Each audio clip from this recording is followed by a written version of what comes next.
Hello everybody. I hope you guys can hear me okay. Let me know in the chat box if you can. Welcome back to Britcent's live stream with me, Stephanie.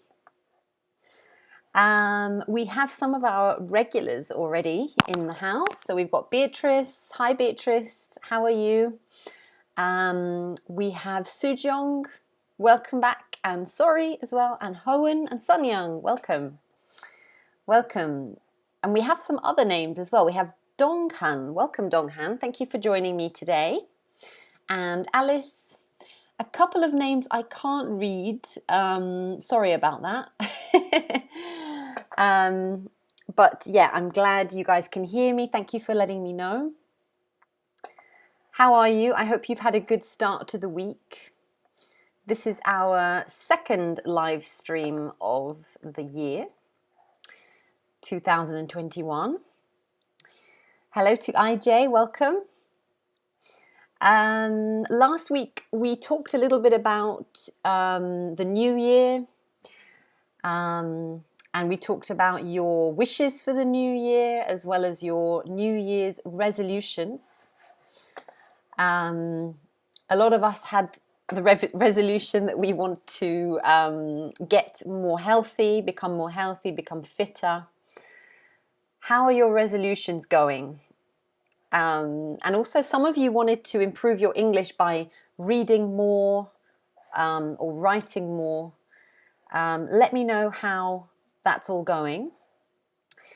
My New Year's resolution was to, basically eat more healthily and do more exercise. I would say that so far it's going well. 1 week in, I haven't had any cheat meals yet. And I've been running for the first time ever, actually. I went for a run in the local park near my house on Sunday. My whole body was hurting for the next few days. But I'm going to try and do that once a week and gradually build up to longer. So my week's been very good. Thank you, Sujong, so far. How's your week been? I'm glad you're okay. Beatrice, nice to see you again.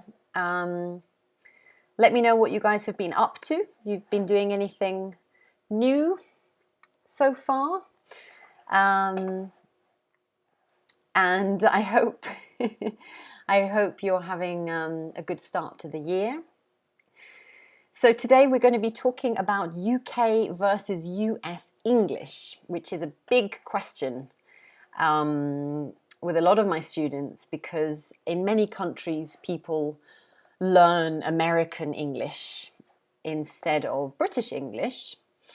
I know that in Korea, for example, in schools, they learn more American-style English, as well as in a lot of South American countries.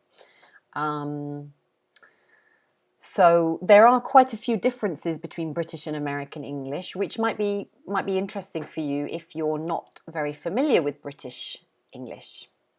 So we're going to discuss the differences in grammar and spelling, as well as pronunciation, but we're going to, I think we'll focus mainly on vocabulary, okay? So let's get back to some of the comments first. Donghan is asking me, how about being through dry January? Well, I'm not actually doing dry January, but I have not had a drink yet this year. I might have one towards the end of the month. It's just that alcohol has so many calories, so I'm trying not to. But not officially dry January. What about you, Donghan? Are you trying it? Hello to Cynthia. Welcome back. To those of you who've been here before, welcome to those who are new. Beatrice has a question here. What's the difference between running and jogging? Good question. I would say that running is usually considered to be faster than jogging. Jogging is a bit like a slow run, okay? In my case, it was probably jogging more than running. I wasn't very fast. So yeah, that is the difference. So thank you for your question. TV says British has more strong accent, I guess. Well, I guess it depends on what you mean by strong accent, because we have you know, in Britain we have many different accents around the country. Even in America, they have, obviously we have a standard kind of American accent, but of course in America, since it's such a huge place, they also have different American accents. So yeah, the accent, the pronunciation is different, yes, in a few ways. I can automatically tell if someone is American as soon as they open their mouth, because it sounds completely different to how we speak here. People here in England, they grow up watching British films, British TV series, but we also watch a lot of American films as well. I mean, at the cinema, there's often more Hollywood films than not. So we're familiar with both, actually. So I'm not sure if it's the same the other way round. I'm not sure whether Americans are very familiar with British words and British accents and things like that. I would probably guess not. We're probably more familiar with their culture and their language because of the influence of Hollywood and things like that.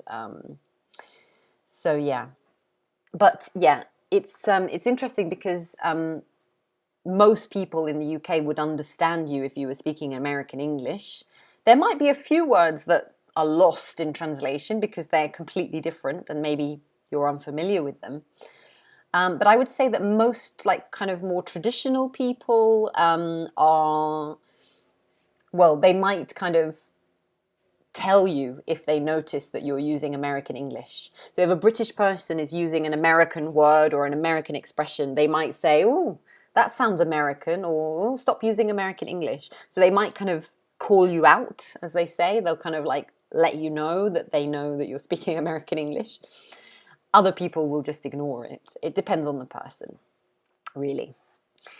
So Sun Young said, I love it. I'm interested in learning the difference between the two countries. Yeah, it's very interesting to know the differences, right? The important thing, I think, is to be consistent. So if you, not necessarily with speaking, but especially with writing. So if you are writing something for an exam, for example, like IELTS or Cambridge or something like that, the important thing is to be consistent. So don't start your writing in American English and then continue in British English. You should kind of stick to one or the other in writing because they're both accepted in exams usually. Like in IELTS, Cambridge, they accept both American and British spelling, for instance. But try to be consistent. So like keep with the same one. Okay. Yes, Donghan. So west and southern part of the US, they have, yeah, completely different types of accents. You're right. Well done. Dada has said that films versus movies can also be one of the examples. Yes, you're right. So in the UK, we tend to use the word film. So you can say, I went to the cinema to watch a film. But in America, they say, I watched a movie. Okay. That doesn't mean that we don't use the word movie, because I sometimes do. But traditionally, yes, film is the UK word and movie is the American word. Okay, TV says, I like British English. It sounds more attractive. Well, I'm happy to hear that. I agree with you. Actually, it's funny because I've been to the United States, and when I was there, I can't remember how old I was. Probably the last time I was there, maybe I was about 15 or something like that. And obviously, everywhere you go, as a British person with a British accent, you are very aware of how you sound. Like, very aware that you sound different to everyone else. Yeah. And when you ask for things in shops, you know that they're listening to you and thinking, you're not American, you're not American. Do you know what I mean? So it's quite funny. And some people said to me, where are you from? I love your accent. Like they would comment on that, which I thought was quite nice. It was a nice booster. Welcome, Jennifer. Nice to meet you as well. You're a newbie. Welcome. I hope you enjoy the class. We're here every Tuesday at the same time. So it's 1 p.m. GMT with a new topic each week. Thank you for joining us. Hohen has a comment here about jeans versus trousers. Yeah, actually, it's pants versus trousers, probably. So in England, the things that you wear on your legs, yeah, we call them trousers, but in America they call them pants. So that's a big difference there. So I'm going to write that down so you remember. So UK, trousers. Careful of the pronunciation, it's a bit of a difficult one. Trousers. And then in America, they call them pants. I'm going to write it on my little board. I forgot this last week, but here we are again, trying not to use too many Post-its and hopefully helping the environment in this way. So here we go. Trousers versus pants. Now, in the UK, pants actually means underpants. So the things that you wear in your on your bottom, basically, we call those pants. So if you went to a shop in the UK and you asked for pants, they would direct you to the underwear section of the shop. Okay, so that's quite a big difference. Thank you, Hohen. I'm glad you like my board. It's this little whiteboard. It's quite cute, I think. Okay, let's get some other comments. So TV says rubber, eraser, trash, rubbish. Yeah, all different. So talking of trash and rubbish. So in the UK, we use the word rubbish for things that are, you know, when you want to throw something away. You throw out the rubbish or you take out the rubbish. Whilst in America, in films and things, they usually say take out the trash. They also use the word garbage as well, I've heard as well. So trash or garbage, but here we don't use those words at all. We only use the word rubbish. Okay. So that's the spelling over there. And there are lots of words like this that we're going to have a look at today. Other words. There we go. Okay, Cynthia has mentioned fall and autumn. Yeah, that's a good one. Fall, again, in America they say fall, whilst in the UK we never say the word fall, we always say autumn. Let me show you all of these. Hopefully you can see everything. Maybe if I go like this. So yeah, all different words. Sun Young mentions wardrobe and closet. Yeah, that's another key one. So in America they say closet. In the UK we say wardrobe. This is where you keep your clothes. Yeah. Brilliant. So yeah, lots of good comments here. You guys seem to know some differences. Well done. Hello to Charlotte. Welcome back. And let's get some questions. So Sujong says pants can be both man and women's underwear. Yeah, so you can say underpants. Women. You could say underpants for women, but we do have another word that we use for women's underwear, which is knickers. And I don't think they say that in the US. I'll write it for you because it's a bit of a funny spelling. But this is only for women, okay, knickers. And pants can be for, I would say, both men and women, to be honest. But in the US, they tend to use... Well, what do they say in the US then? Maybe they say underwear? I'm not really sure, actually. But yeah, I think they would, maybe they say, I think they say underpants. I'm not sure. But in the UK, you can say knickers for women or pants for men. Okay. Or, of course, you can just use the word underwear as well. Okay.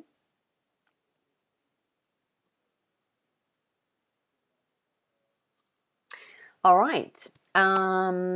So Donghan has mentioned The Lion, the Witch and the Wardrobe. Yes, I love that story. I read that book when I was a kid. Absolutely loved it. Great film as well.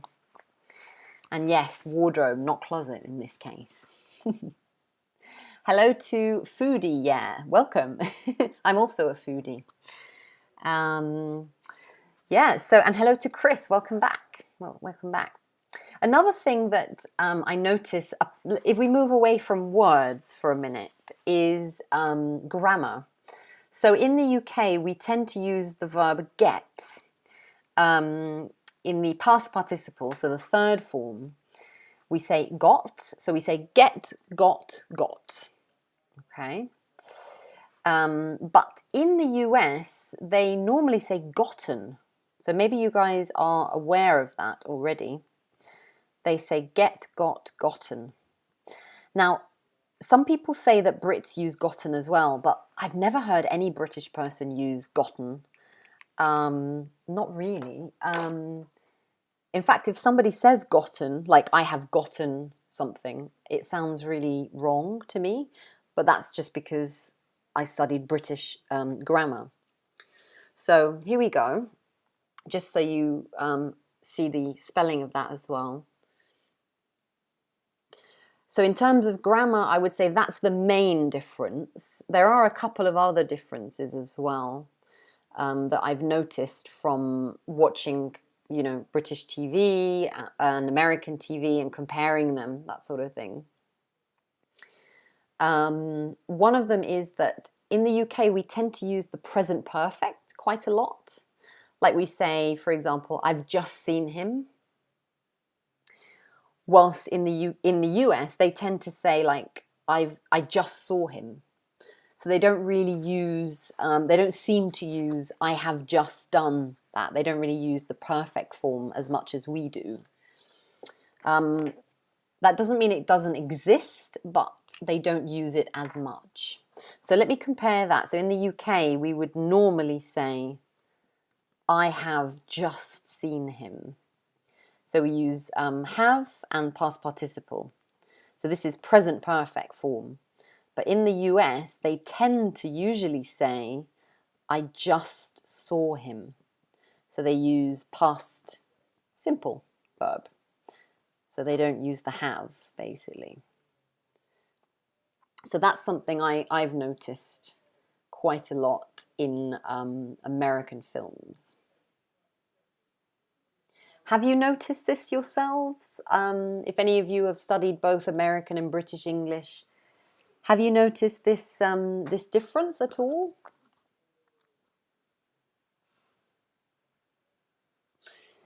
Yeah, Sun Young says, I haven't known that. Ah, you should say, I didn't know that. In this case, you need to use didn't. I didn't know that. Well, there you go. You learned something new. I hope you can see my board. I feel like I'm moving it in funny directions. I'll try to get better at that. There we go. Yeah. Sorry says, I like the word reckon. It sounds like more British. Yeah, remove the word like. Just say it sounds more British. Yes, we do use that word reckon quite a lot. I reckon. It's kind of like when you say I guess or I suppose.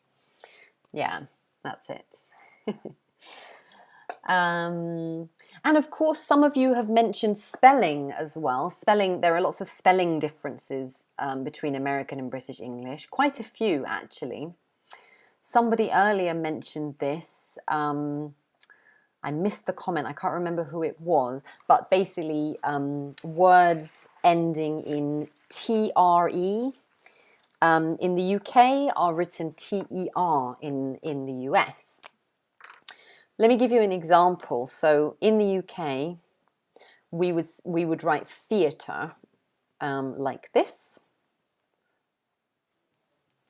with RE at the end.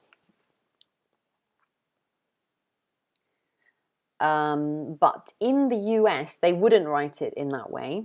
They would invert the last three letters and write TER.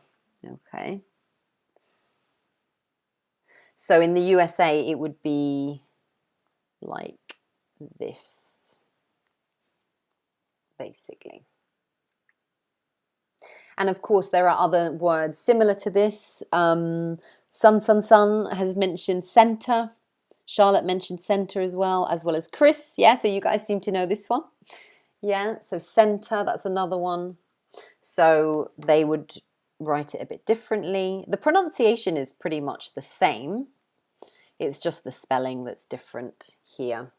Of course, the accent is different, but yeah, that's a different story. So those ones are different. Also, another difference, Hoen and Sun Young have mentioned this as well as Sori, is colour. Yeah, very interesting, is that words with O-U-R at the end in British English are written O-R in American English. So colour is one of them. I'll give you another example here. Again, the sound is the same, it's just the spelling. So flavour, that's another example. So in British English, we write flavour with O-U-R, and American English, they write it with just O-R. So they drop the U, basically. And yeah, very good, sorry. Favourite, same thing. Yeah, well done. And also, Chris, millimetre, yeah, exactly. So the metre is also written differently as well. Good job. Another one is double letters. So in British English, we like to double our letters, especially the L, which can be a bit of a problem when you're learning English. It can be difficult to learn, when should I double the L? But in American English, they tend to just use one. So, for example, the verb cancelled the verb cancel in the past tense. In Britain, we double the L there, but in American English, they don't. So it would look like this. So yeah, that double L is not there. The same with travel, travelled, that's another one. Or travelling, maybe. We double the L here, but in the US they don't double the L. So here we go.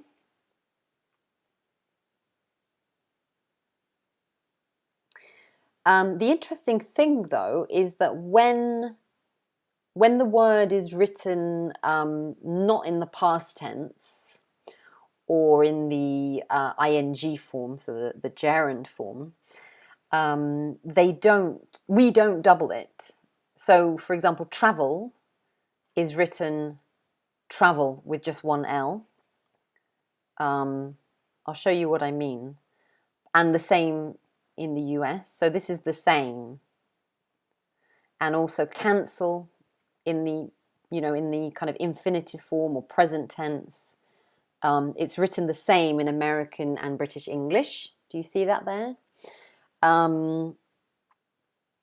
But when we put it in the past tense in British English, we double the L. But in American English, they don't. Okay? So that's something that I think is quite interesting. Just because it's, the past tense, we change it. I actually wrote a blog post about this for Britcent not too long ago. So if any of you are interested in that, if you go on the Britcent website, you'll be able to find lots of blog posts, actually. We've started a blog at the end of last year, and myself and a colleague of mine have been writing blog posts for learners of English. And on the blog post, you can find one where I compare British and American spelling. So that might be useful if you're interested in that kind of thing. Have a look at that. There's also a lot of blog posts about study tips, blog posts about Britcent, about British culture. So if you're interested in that, I will paste the link for you in the chat. There's the link to the Britcent blog. Have a look at that. It's good for practicing your reading and vocabulary. There's a lot of useful vocabulary as well. Okay, so TV says some of Korean English teachers think those words are wrong, but they're actually the same. Oh, really? Oh, that's interesting. I guess maybe they're not really familiar with British English very much. Yeah. Interesting. Yeah, that's interesting to know. Yeah, so have a look at the blog posts. I write a blog post every week, so I've been quite busy writing recently, actually. So I'd like you to read my blog posts and also my colleagues' blog posts. Yeah, it's becoming a regular thing now. So hopefully, you'll find it interesting. So talking of pronunciation now, so let's move to pronunciation. Obviously, there's many differences in pronunciation, but some key points. The first one is T, so the letter T in the middle of the word. So, for example, the word bottle with the double T over there. So in American English, they don't pronounce the T so strongly. So this word, so in England, you would say bottle. So bottle, so bottle. So it's T, the T sound. But in American, they tend to say bottle, bottle. So they kind of roll over the T. So it's not a T sound, really. It's kind of like a L sound, bottle, I suppose. Not only that word, but other words with T in the middle, like water. That's a good one. So we would say water. So T is it's very clear. Exactly, Donghan. It's crystal clear. That's right. But in American English, they would say water, water. So they're so it's kind of like a rolling of the tongue. It's quite different. Another one would be later. So I would say, I'll see you later. They would say later, later. So they're kind of changing that T sound. It's quite a big difference. Yeah. Butter, that's another one. Good one, Sun Young. Yeah. Can you think of any other examples, guys, of words that you think we pronounce differently with the T? Sun Young gave me butter. That's a good one. Yeah. We would say butter here, but in American, they would probably say butter. Sorry, better. That's another one. Better, better. Yeah. Also notice the R. That's another very, very strong difference, is the final R. So in most British accents, we don't pronounce the R at the end of the word. So let's take, for example, let's take Sun Young's word. Let's take butter. And let's take maybe Jisu's word, letter. That's a good one. And Chris says center. Okay, let's go with those. So in these three words, we have this kind of R sound at the end. So in American English, they pronounce it quite strongly. So they would say probably butter, so they say the R, letter, center, okay. Car, that's another one, yeah. But in Britain, we don't usually do that. So instead, I would say butter. So it's like an open vowel sound, Actually, it's called a schwa. So if any of you are familiar with pronunciation symbols, like phonetics and stuff, this symbol is very useful in British English because it's everywhere. I've talked about it before. This symbol here, the name of this symbol is schwa. And we pronounce this symbol like that. So your mouth is not wide open, it's kind of half open. And the sound is kind of in your throat, so it's So this sound, this sound, is basically at the end of all of these three words. So you would say butter, letter, center. Do you hear it? Do you hear that sound? So this is normally the sound that we would make with ER in Britain. Okay. Charlotte says I'm good at American pronunciation. Thank you. It's probably because I've listened to so many you know, American songs, watched so many American films and series, and YouTube videos, etc. So yeah, very familiar with that. I don't think I could do it for a whole day though, but maybe a few words. So some other examples like computer, Sun Young, very good. Sorry, flower. So this ER is it basically becomes Sujong asked, what about sugar? Same thing, sugar. So it's again, yeah. Donghan asked me, what about sorry? This is different because you have the E sound at the end. The Y becomes an E. So you can't really not say the R. So in British English, we would say sorry. Sorry. So it would be this pretty much the same as American. The only difference would be the O. So we would say like sorry. And they probably say like sorry. So it's a bit more like R. It's a bit of a different sound. But the R is the same in this. I'm talking more about the final R. So when there's a final R at the end of the word, that's usually not pronounced in British accents, in most British accents. Yeah. How about, Lily says, how about can't?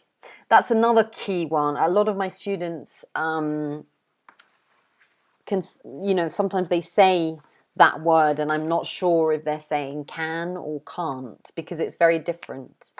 So in the UK, this word is R. So we use the long A vowel like this one. So it's can't. Okay. But in American English, they tend to open their mouths and say like can't. Okay. So it's quite different. Yeah. It sounds to me more like the positive verb can. Because when we say this, we say ah. Okay. So this is a different sound. This is the ah, like this. So in Britain, we say can't and can. Okay. Yeah, Donghan, yeah, similar to ask. Yeah, so we say ask. That's another one, R. And in American English, they would probably say ask. So ah, so it's more of an open sound. Yeah. So yeah, very good. Some other words that you haven't mentioned in the chat that might be interesting. Differences in vocabulary. Now, I'm very interested in food and cooking, which most of you who follow Britcent's channel probably know because I always talk about food. I'm a big foodie. So I do watch a lot of American cooking shows on television or YouTube, but I also watch British ones, and I've noticed that I've actually learned some new words myself in American English. So, for example, in one word, so we talked about this once when we did this before, was that in the UK, we say the word courgette. But in the US, they don't say courgette, they say zucchini. So you probably know that one. That might be familiar to most of you. Well, I don't know if you're familiar with the British word, but we say courgette like this, okay? And in the US, they tend to say zucchini, okay? Now, this one might be not too difficult. And then another one is aubergine. Does anyone know what aubergine is? In American English, maybe you know this. Very good. Chris said it, eggplant. There we go. So in the UK, we don't use the word eggplant, okay? In the US, they do. We say aubergine instead, yeah. But I've also learned some new ones that you might not be familiar with, I'm not sure. For example, in England, we have we have the name spring onions. I don't know if you're familiar with this onion, but I'll describe it to you. You know the green onions, they're called as well sometimes. So they're like long and thin. So they have a white base and then they're green and they get greener and greener and greener at the top. These are called spring onions here. But I've noticed in American TV shows, like in cooking shows, they don't call them spring onions. They call them scallions. So I've actually learnt this word myself because I'd never heard it before, but I saw it in lots of TV cooking shows, them throwing in spring onions and using the word scallions for this. So yeah, there we go. I learnt something new as well. Avo, it's not a leek. No, leeks are bigger. These are smaller than leeks. They're thinner, much thinner. You find them in a lot of well, in England, you find them in a lot of Asian cooking. Like they usually sprinkle them on top. Or in like Mexican food as well, I think. Really tasty. They call them scallions over there. And another one is porridge. Do you know porridge? Porridge is a popular breakfast food here in the UK. Very healthy.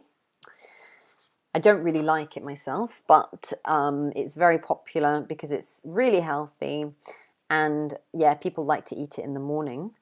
But they don't call it porridge in the US. They tend to use a different word. Does anyone know what it is? It begins with an O.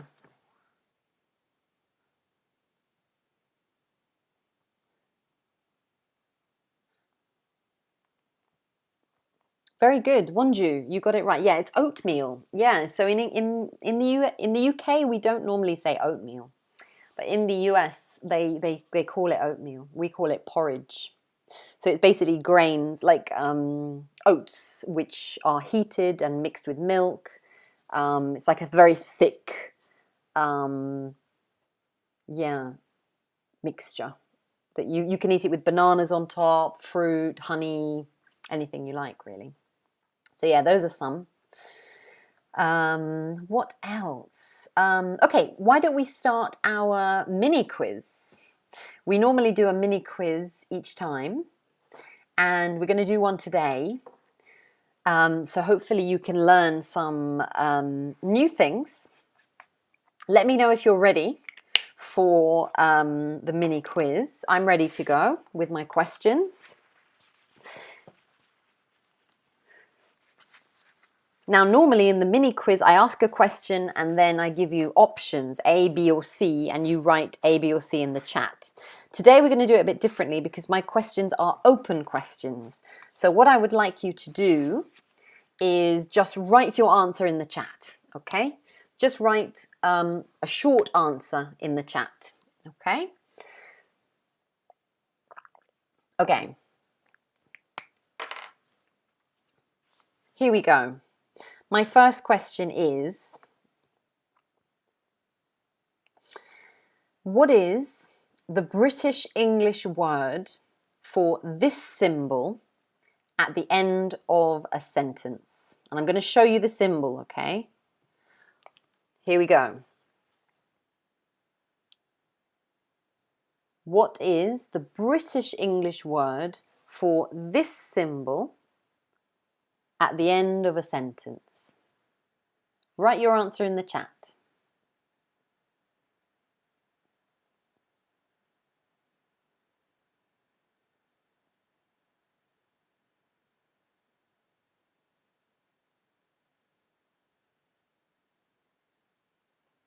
Okay, we have some answers coming in. Let's get some more. Nobody's got it right yet. No, it's not dot and it's not period. Well done, Sanyang. You're the first one to get it. Very good. Well done. I think Sanyang's the only one who's got it, actually, so far. The answer is full stop. So in the UK, remember, not in the US, okay? So in the UK, we call this punctuation mark, this symbol, a full stop. Okay. So when you're maybe, let's say you're proofreading somebody's writing and you say to them, oh, you need to put a full stop over there. Okay, that's what we call it, a full stop. Yeah. But in America, they call it period, which is what a lot of you have said, actually. Yeah, but this is an American word. Yeah. Interesting, huh? So in the UK, we call it a full stop. In the US, they call it a period. Yeah. In England, period has many different meanings, but one meaning for period is a length of time. Okay.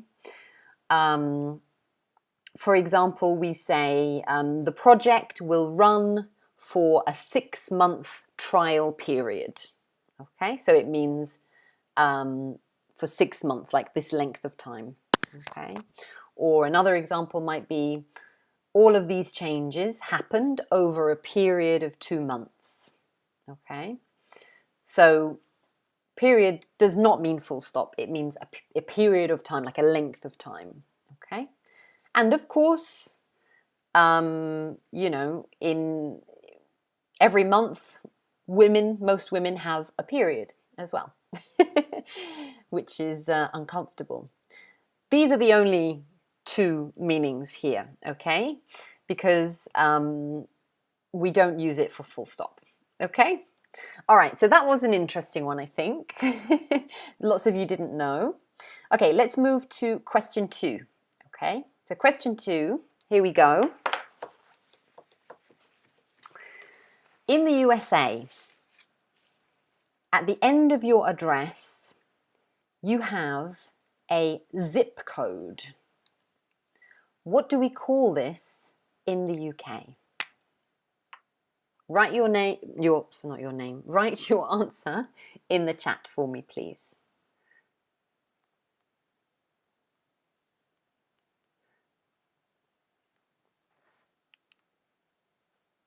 Does anybody know what zip code is in the UK? We don't say zip code here, we say something else. Maybe somebody who lives in the UK, maybe you know. Maybe you know the answer. Well done, polite bean, you got it. Very good, you're the first one to get it, well done. And we have lots of answers here. Very good, guys, well done. The answer is postcode. Very good. So when you buy something online or register for something online in the UK, they always ask you for your postcode. So you type in your postcode and automatically they know exactly where you live. There we go, postcode. When I go on a website and I see zip code, I know that it's not a British website, basically. So yeah, we use postcode over here. Very important thing to remember. So if you move to the UK and you're living here, you need to remember your postcode. You don't even need to remember the street. You just need your postcode and the number of your house, of course. There we go. That's a new one. Okay, we have time, I think, for maybe 2 more questions because time is running out, unfortunately. It's gone very quickly today. Okay, house code, Sky is asking. Korean, yeah, we don't say house code here, we just say postcode, yeah. All right, so, okay, my next question. Here we go. What is the British word for truck? Write your answers in the chat. The British word for truck. Let me know.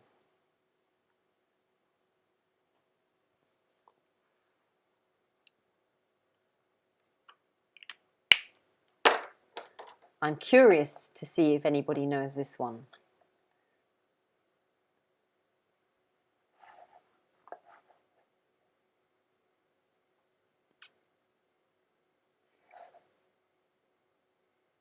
Okay, we've got some answers in. Not everybody has spelt it correctly, but the first person to get it fully right is Chris. Well done, Chris. You got it. It's lorry. Lorry. That's a difficult one to pronounce for Koreans, I think, because of the L and the R. Not only Koreans, probably Japanese people as well might find it a bit difficult. Maybe French too. But yeah, this is how we write it. So the British word for truck is lorry. Lorry. So it's r. Lorry. That's it. We actually have a tongue twister. You know, one of those like kind of games that you play where you say lots of words that sound similar and you try to say it without making a mistake.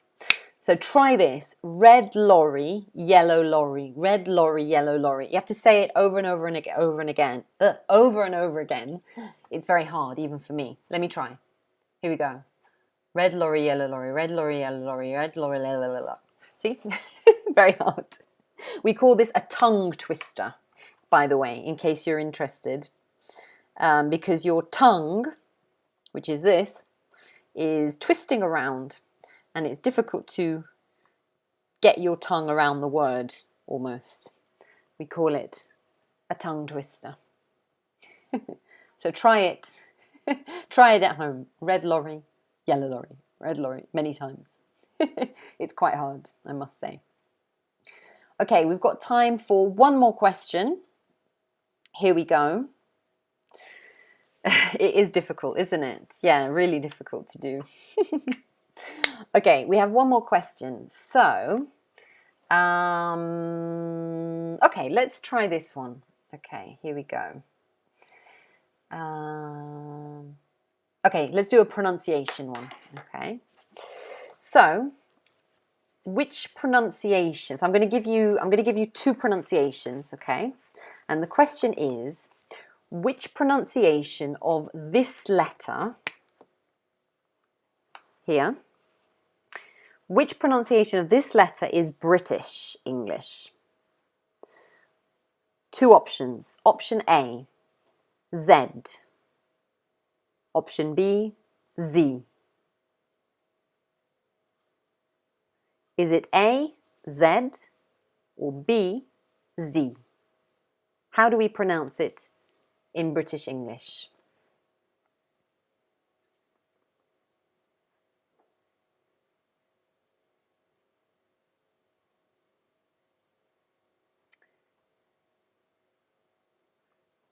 Okay, we've got some answers in. Sky, you were the first one to answer correctly. Well done. It's option A. The answer is A, Z. Well done. Very good, yeah. So in the alphabet, like when you're saying A, B, C, D, E, F, G, da, da, da, da, we, in Britain, we end with X, Y, Z. So we say Z for this one. But in the US, they say X, Y, Z. That's it. And there we go. Yeah. So yeah, a little difference. But as you can see, there's quite a few little differences between British and American English. And there are many more, actually, that we can probably talk about in another lesson. Unfortunately for today, we'll have to stop there. We're out of time. But it's been really fun. I've really enjoyed having this lesson with you. I hope you've learned something new. And perhaps we can do another UK, US lesson another day. There we go. Yes, Dongyan, you're right. It is for real. Right. Okay, so thank you so much for joining me. I'll be here next week at the same time. So at 1 p.m. GMT time. We're going to do a different topic next week. I think probably it will be about pronunciation. So yeah, I'll be talking about some pronunciation rules, doing some tricky pronunciation, and of course you can ask me lots of questions about this, okay? So thank you very much for joining me. So make sure you tell your friends to subscribe to this channel, okay? Because we're going to be doing all the live streams on this channel. So it would be great to get more people involved in our stream next time. Okay, thank you guys for your comments very much. Take care, stay safe, and I'll see you next week, guys. Take care. Bye-bye.